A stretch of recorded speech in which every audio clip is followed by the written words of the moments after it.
জনাদেশ 2026লৈ মই দীক্ষিত শৰ্মাই আপোনালোক সকলোকে স্বাগতম জনাইছোঁ। বিধানসভা নিৰ্বাচনলৈ মাজত এমাহ সময় বাকী আছে, এমাহতকৈ আৰু 2-4 দিন বেছি বাকী আছে, য'ত তাৰিখ ঘোষণা হ'ব। নিৰ্বাচনী কুচকাৱাজ, নিৰ্বাচনী ৰণদংকা সমগ্ৰ ৰাজ্যত এই মুহূৰ্তত বাজি উঠিছে। দুদিনৰ পূৰ্বে প্ৰধানমন্ত্ৰী আহিলে।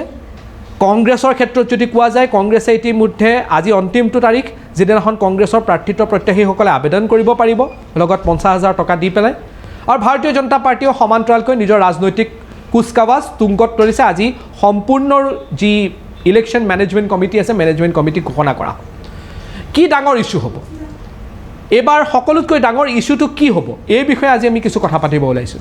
বিগত সময়ছোৱাতো মই আপোনালোকক কৈ আছোঁ যে কি কি বিষয় হ'ব পাৰে, কিন্তু সকলোতকৈ ডাঙৰ বিষয় এইটো হ'ব পাৰে যে এটা বিশেষ সম্প্ৰদায়ৰ জনগাঁথনি বা জনসংখ্যা এই মুহূৰ্তত প্ৰায় 40% ওচৰা ওচৰি হৈছেগৈ বুলি ধাৰণা কৰা হৈছে, আৰু বিভিন্ন ক্ষেত্ৰত প্ৰকাশ্যে মন্তব্য কৰা হৈছে জনগণনাৰ ভিত্তিত। অৱশ্যে অহা বছৰ জনগণনা আৰম্ভ হ'ব, কিন্তু জনগণনাৰ কুচকাৱাজ এতিয়াৰ পৰা আৰম্ভ হৈছে, আৰু তাৰ ৰাজনৈতিক বা ৰাজনীতিকৰণ সম্পূৰ্ণৰূপে তুংগত উঠিছে। বিধানসভাৰ নিৰ্বাচনৰ তাৰিখ যিমানেই এই মুহূৰ্তত ওচৰ চাপি আহিছে, সিমানেই অসমত জনসংখ্যাৰ পৰিৱৰ্তন আৰু এটা বিশেষ সম্প্ৰদায়ৰ জনসংখ্যাৰ হাৰ 40%ৰ ওচৰ যে হ'বলৈ গৈ আছে, তাৰ কথা বিশেষকৈ ভাৰতীয় জনতা পাৰ্টীৰ নেতৃত্বৰ মুখত, সকলো নেতাৰ মুখতে ওলাইছে। 40% হোৱাৰ লগে লগে কি হ'ব, সমগ্ৰ দেশত সকলোতকৈ অধিক সংখ্যালঘু, যাক আমি মুছলমান লোক বুলি কওঁ, তেওঁলোকৰ সংখ্যা সকলোতকৈ অধিক থকা ৰাজ্যৰ ভিতৰত পৰিগণিত হ'ব অসম। অসমত এই মুহূৰ্তত 2011 চনৰ জনগণনাৰ ভিত্তিত যদি চোৱা যায়, তেতিয়াহ'লে প্ৰায় 33-34% মুছলিম সম্প্ৰদায়ৰ জনসংখ্যা আছে।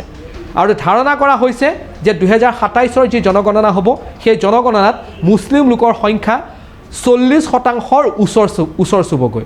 আৰু এই যদি সংখ্যা হয়, তেতিয়াহ'লে ভাৰতবৰ্ষৰ আটাইসমূহ ৰাজ্যৰ ভিতৰত অসমত মুছলমান লোকৰ সংখ্যা সকলোতকৈ বেছি হ'ব। ইয়াৰ প্ৰভাৱ কি পৰিব, সেই বিষয়ে আমি আপোনালোকক বেলেগকৈ বুজোৱাৰ প্ৰয়োজন নাই। হৰিশংকৰ ব্ৰহ্ম কমিটিৰ যি প্ৰতিবেদন 2016 চনত প্ৰকাশ পাইছিলে, সেই হৰিশংকৰ ব্ৰহ্ম কমিটিৰ প্ৰতিবেদনত কোৱা হৈছিল যে সকলোতকৈ বেছি এনক্ৰ'চ উজনি অসমৰ যোৰহাট জিলাত হৈছে। অৰ্থাৎ ব্ৰহ্মপুত্ৰৰ যিসমূহ দাঁতিকাষৰীয়া অঞ্চল আছে, যি চৰ অঞ্চল আছে যোৰহাট জিলাত, সেই স্থানসমূহত সকলোতকৈ বেছি এনক্ৰ'চ হৈছে, অৰ্থাৎ ভূমি দখল কৰা হৈছে। আৰু এই ভূমি দখল ক'ৰ পৰা গৈছে, সেই পৰৱৰ্তী সময়ত সেই তথ্যসমূহ পোহৰলৈ আহিছে যে নামনি অসমৰ পৰা সকলোতকৈ বেছি প্ৰব্ৰজন উজনি অসমলৈ হোৱাৰ দেখা পোৱা হৈছে। কিহৰ কাৰণে গৈছে সেই বিষয়ে আৰু মই আপোনালোকক বেলেগকৈ বিশ্লেষণ কৰাৰ প্ৰয়োজন নাই। শেহতীয়াকৈ যেতিয়া SR চলি আছে, অৰ্থাৎ স্পেচিয়েল ৰিভিজন অসমত চলি আছে নিৰ্বাচনৰ প্ৰাকখনত, তেতিয়া এনেধৰণৰ বহু তথ্য পোৱা গৈছে যে বান বা গৰাখহনীয়াৰ নামত যিসকল লোক মধ্য বা উজনি অসমলৈ গমন কৰিছে বা তেওঁলোকে তাত গৈ নিগাজিকৈ থাকিবলৈ লৈছে, তেওঁলোকৰ নামনি অসমৰো বিভিন্ন স্থানত ভোটাৰ তালিকাত নাম আছে, মধ্য অসমতো বিভিন্ন স্থানত ভোটাৰ তালিকাত নাম আছে, সমান্তৰালকৈ ভোটাৰ তালিকাত নাম আছে উজনি অসমতো।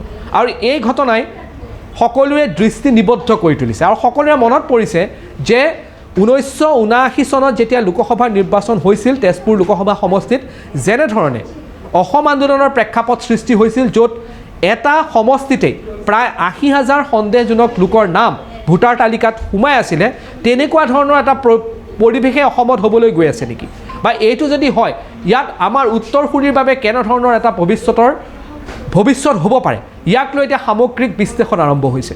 আৰু এইটো মই ভাবোঁ বিধানসভা নিৰ্বাচনৰ অত্যন্ত এটা গুৰুত্বপূৰ্ণ নিৰ্বাচনী ইছ্যু হ'ব। এই নিৰ্বাচনী ইছ্যু এনেধৰণে কৰাৰ চেষ্টা কৰা হ'ব যাতে উজনি অসম বা অসমীয়া অধ্যুষিত অঞ্চলসমূহত এইটো কথা বুজাব পৰা যায় যে এই যি আগ্ৰাসন হৈছে, এই আগ্ৰাসনে নামনি আৰু মধ্য অসমক গ্ৰাস কৰিলে, কিন্তু যদি এতিয়া সতৰ্ক হোৱা নাযায়, তেতিয়াহ'লে উজনি অসম কিন্তু খুব বেছি দিনলৈ সুৰক্ষিত হৈ নাথাকিব। আৰু এই যি নেৰেটিভ আছে, এই যি ঘটনা আছে, এই ঘটনা কিন্তু আজিৰ নহয়, বিগত সময়ছোৱাত কৈ থকা হৈছে। আৰু পৰৱৰ্তী সময়ছোৱাটো বিগত সময়ছোৱাটো যদি আপোনালোকে দেখা পায়, বিভিন্ন সময়ত অসমীয়া অধ্যুষিত অঞ্চলসমূহৰ মানুহৰ মাজত এই কথা সোমাই পৰিছে।